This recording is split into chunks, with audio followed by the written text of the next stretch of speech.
अस्सलाम वालेकुम। जी दोस्तों, आज बात करेंगे लहसुन की काश्त के हवाले से। जैसा कि आप सब दोस्त जानते हैं कि हमारा मुल्क जो है लहसुन की काश्त करता है, लेकिन हमारी काश्त इतनी कम है कि हमारी मुल्क की ज़रूरियात को पूरा नहीं कर पाती। इसलिए हमें चाइना से लहसुन इंपोर्ट करके इस्तेमाल करना पड़ता है। तो आज हम बात करेंगे कि हम किस तरह से लहसुन की बेहतर पैदावार ले सकते हैं। जी दोस्तों, तो सबसे पहले हम देखते हैं कि लहसुन की कितनी वैरायटीज़ हैं और हमें कौन सी वैरायटी जो है लगानी चाहिए। आमतौर पे हमारे यहाँ पंजाब में और दूसरे सूबों में भी सबसे पहले तो मोटी अक़साम में कोयटा हरनाई काश्त किया जाता है, जिसका बल्ब काफ़ी बड़ा और तुरी मोटी होती है।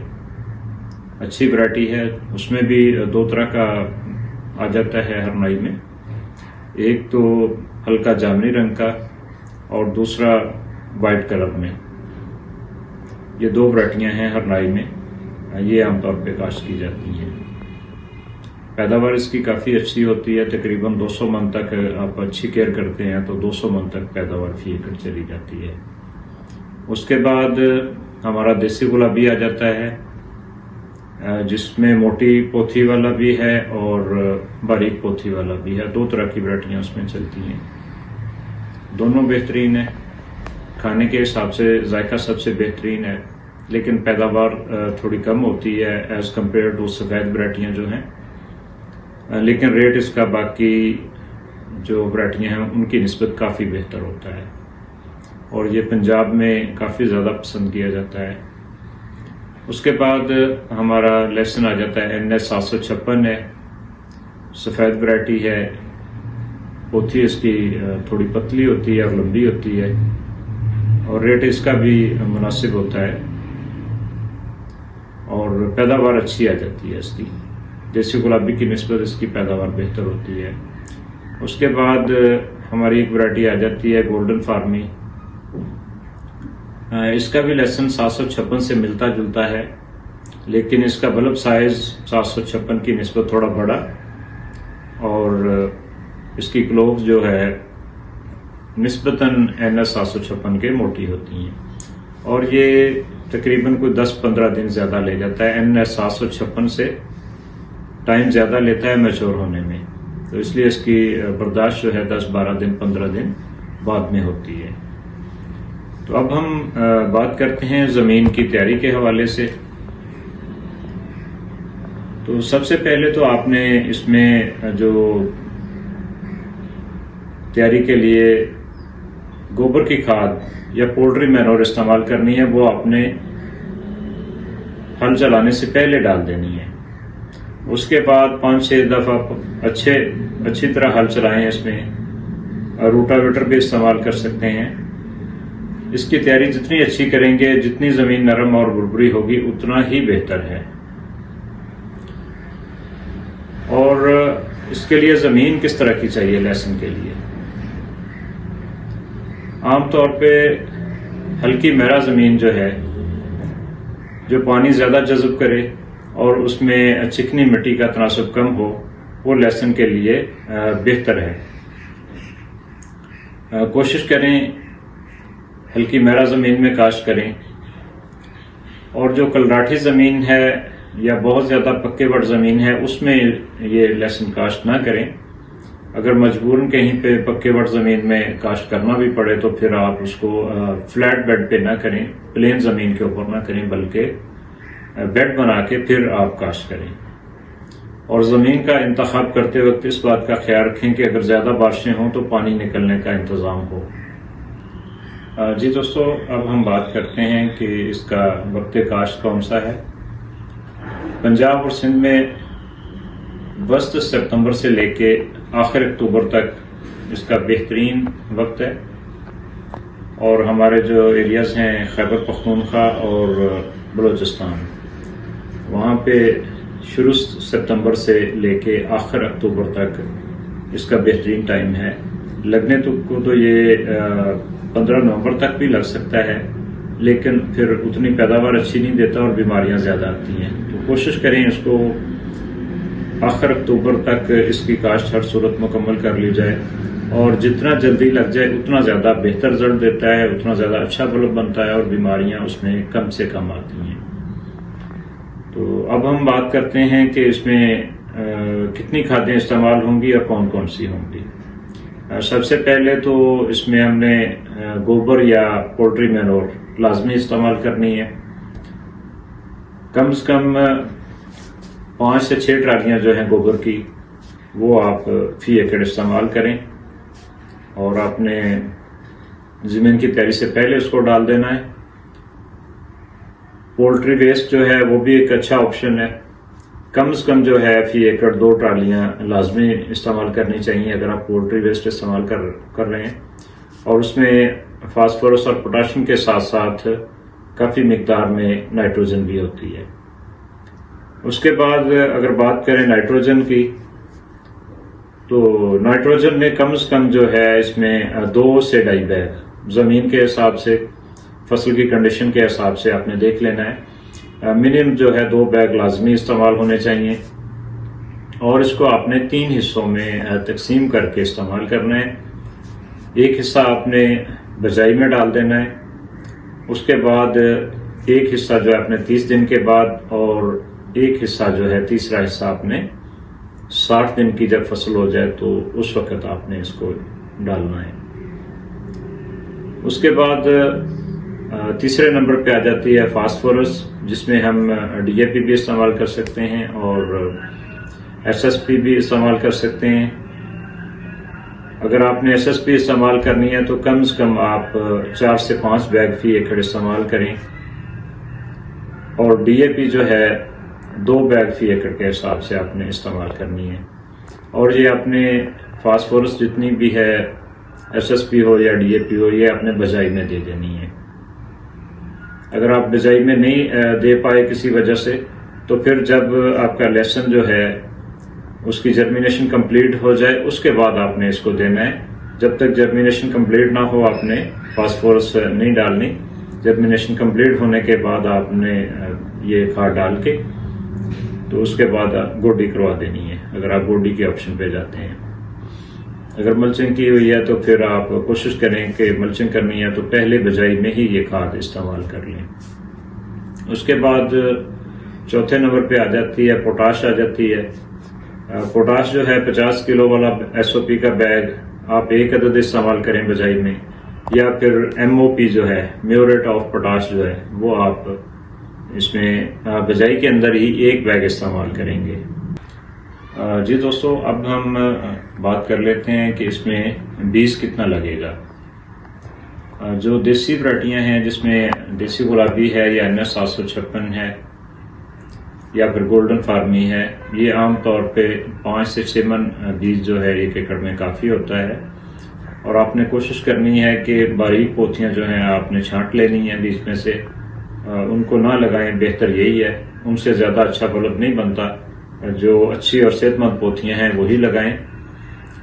और जो आपका गोल्डन फार्मी है ये कम से कम 10 से 12 मन फी एकड़ इस्तेमाल हो जाता है फी एकड़ में।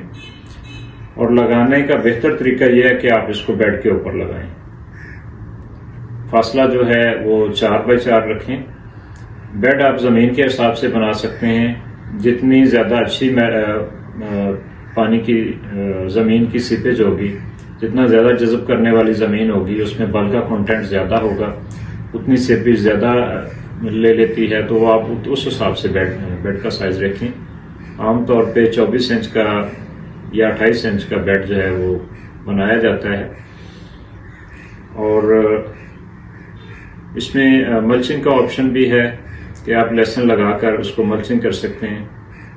मल्चिंग आपने उस वक्त करनी है जब आप पानी लगा लें और उसके बाद ज़मीन थोड़ी वत्तर में आ जाए, ज़मीन पे पाँव ठहरना शुरू हो जाए, उस वक्त आप पराली जो है ऊपर डालें। और ये काफ़ी बेहतरीन ऑप्शन रहता है चूंकि एक तो इससे बदतर मेंटेन रहता है, दूसरा जड़ी बूटियों को कंट्रोल हो जाता है और ज़मीन के अंदर जो है क्लाइमेट जो है माइक्रोफ्लोरा है वो बेहतरीन तरीके से काम करता है और कम खादें भी जो हैं वो अच्छी एफिशिएंसी दे देती हैं और अच्छा बल्ब साइज बनता है। फ्लैट पे जो है ज़्यादा तादाद में लग जाता है लहसुन, लेकिन उसका साइज जो है वो कम रहता है। इसमें अगर आपने अच्छी क्वालिटी लेनी है, अच्छा बल्ब साइज लेना है, तो फिर आप लाजमी बेड के ऊपर लगाएं इसको। और अब इसमें बात कर लेते हैं जड़ी बूटियों के कंट्रोल के हवाले से। तो उसके लिए हमने प्री एमर्जेंट जो है पेंडिमेथालीन और उसके बाद डुआल गोल्ड, ये दोनों मिला के आप अपने स्प्रे करनी है, चाहे आपने मल्चिंग करनी हो या मल्चिंग ना करनी हो, दोनों सूरतों में आप स्प्रे करवा दें। और ये आपने पानी लगाने के बाद, पहला पानी जब आपने लगाना है लहसुन लगाने के बाद, तो उसके 24 घंटे के अंदर अंदर आपने स्प्रे करना होता है। इसमें 500 ml पेंडिमेथालीन और 400 ml डुआल गोल्ड मिला के आप फी एकड़ के हिसाब से स्प्रे करवा दें, तो कम से कम 1 महीना जो है वो जड़ी बूटियाँ आपकी कंट्रोल रहती हैं। आगे फिर आप उसमें गोडियाँ करवा सकते हैं। अगर मल्चिंग की है तो फिर गोडी की ज़रूरत नहीं होती, एंड तक जो है वो आपका लहसुन जो जड़ी बूटियों से महफूज रहता है। तो इसमें सबसे बेहतर मल्चिंग चावल की पराली की है। आमतौर पे हमारी जो हाइब्रिड अक़साम है ये पहले तैयार हो जाती हैं, इनकी पराली जब तक आपने लहसुन लगाना है तो आ जाएगी। तो आप मल्चिंग इसके ज़रिए करें। शापर की मल्चिंग हमारे यहाँ पे ज़्यादा कामयाब नहीं है, उसमें फंगस के मसाइल काफ़ी आते हैं, तो उसमें शापर हटाना पड़ता है जब गर्मी आती है। तो बेहतर यह है कि आप ऑर्गेनिक मल्चिंग करें, इससे काफ़ी अच्छी पैदावार आती है, बल्ब साइज बहुत अच्छा बनता है। इसके खादों के साथ साथ हमारी कुछ माइक्रोन्यूट्रिएंट की ज़रूरियात भी होती हैं। उसमें आप शुरू में 2 किलोग्राम बोरिक एसिड इस्तेमाल कर सकते हैं और उसके साथ 5 किलोग्राम जिंक ये भी इस्तेमाल कर सकते हैं। अगर आप अलग अलग से ये चीज़ें इस्तेमाल नहीं करना चाहते हैं तो फिर ग्रीन सर्कल का एक प्रोडक्ट आता है सुल्तान के नाम से, तो वो हमारे पास भी दस्तयाब है, दूसरी जगहों पे भी दस्तयाब है, आसानी से मिल जाता है। 5 किलोग्राम का पैकेट, 1 से 2 पैकेट आपने फी एकड़ के हिसाब से बजाई में डाल देने। चिलेटेड फॉर्म में होता है तो इसलिए फास्फोरस की बाइंडिंग का कोई मसला नहीं है, फास्फोरस फिक्स नहीं होती उससे, तो आप बजाई में इस्तेमाल कर सकते हैं। बाद में फ्लड भी करवा सकते हैं।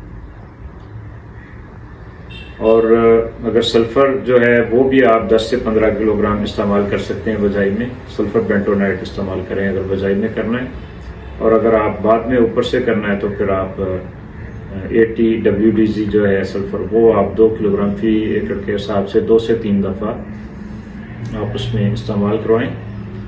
तो न सिर्फ वो एक माइक्रोन्यूट्रिएंट के तौर पे काम करता है बल्कि एक अच्छा फंजीसाइड भी है। फंगस की बीमारियां, जड़ की फंगस की बीमारियां लहसुन को इससे नहीं लगती। तो अब देख लेते हैं कि इसमें बेहतर पैदावार लेने के लिए बायो की प्रोडक्ट्स जो हैं वो कौन कौन सी इस्तेमाल होंगी और उनके क्या फ़ायदे हैं। तो उसमें सबसे पहली जो प्रोडक्ट है EBM2 के नाम से, जिसमें नाइट्रोजन फिक्सिंग बैक्टीरिया है, PSP बैक्टीरिया है और उसके साथ साथ PGPR बैक्टीरिया है और साथ ग्रोथ हार्मोन और अमीनो एसिड होते हैं। तो ये खादों की एफिशिएंसी भी बढ़ाते हैं, ज़मीन को नरम भी रखते हैं और इसके साथ साथ जो है कोई कम से कम 25% नाइट्रोजन की ज़रूरत भी ये प्रोडक्ट पूरी करती है। तो इसको 1 कैन बजाई में डाल दिया जाए, फिर 2 से 3 कैने वक्फे से इसमें इस्तेमाल कर ली जाएं, तो बहुत अच्छा साइज बनता है और बड़ी अच्छी फसल होती है।